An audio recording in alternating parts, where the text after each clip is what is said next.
Bago po tayo mag-unboxing sa ating omnidirectional antenna, ipakita ko po muna ang last nating video. Sa mga client nagtatanong kung dito sa kabilang side kung hanggang saan naabot dahil 360 degrees po ang signal nito. Pupunta po tayo doon sa pinakadulo doon po sa may simbahan na yun.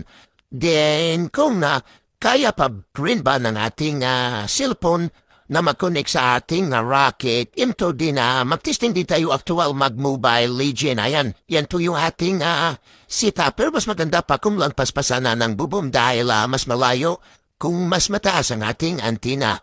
Tayo try po natin munang mag-insert coin or ba-connect ang ating cellphone sa ating Wi-Fi 6 window para actual po tayong magkaroon ng connection. Sa ating piso Wi-Fi 6 window, ayan, meron na po tayong oras.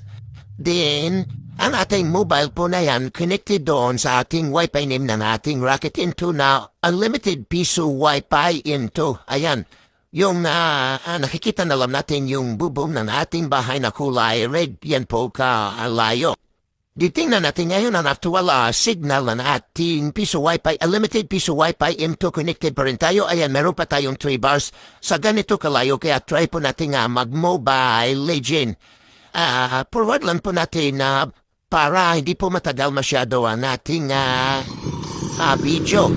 Pero sa ganito kalayo kung saan yung position natin connected pa rin tayo doon sa ating omnidirectional na antenna. Pero the best po talaga ang ating rocket into or advisable po talaga yan.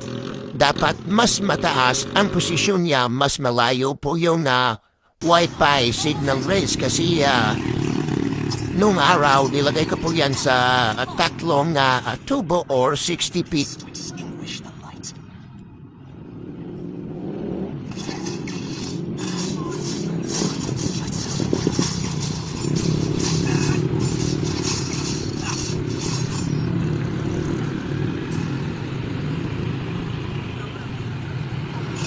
Ayan, wala po talagang lagan ating Mobile Legend dahil sa ganito kalayo, yung signal strength ng ating Wi-Fi connection, meron pa tayong 3 bars. Ibig sabihin, 1 bar lang po ang nabawa sa ganito kalayo.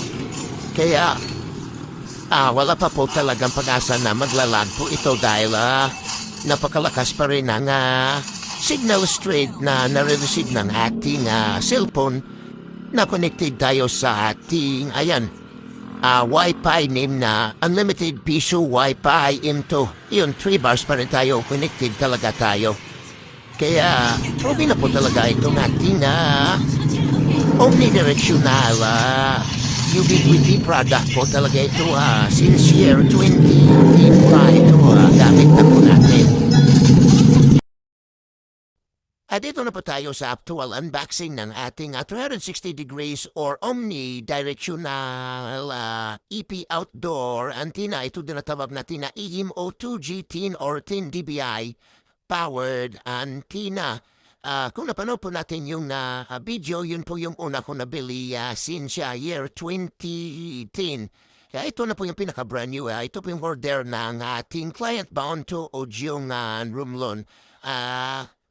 Package po ito kasama po ang kanyang region na rocket into na titanium.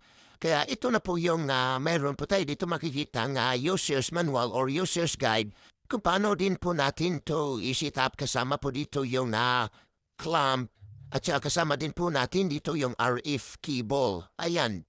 At saka meron din po kasama ditong mga bolts and nuts. Ayan, ditong RF cable, i-connect lang po natin dyan sa ating external antenna din ang kabilang dulo. I-connect lang po natin doon sa rocket M2 natin na radio, yung manauna nating video. Ganon lang po na set up.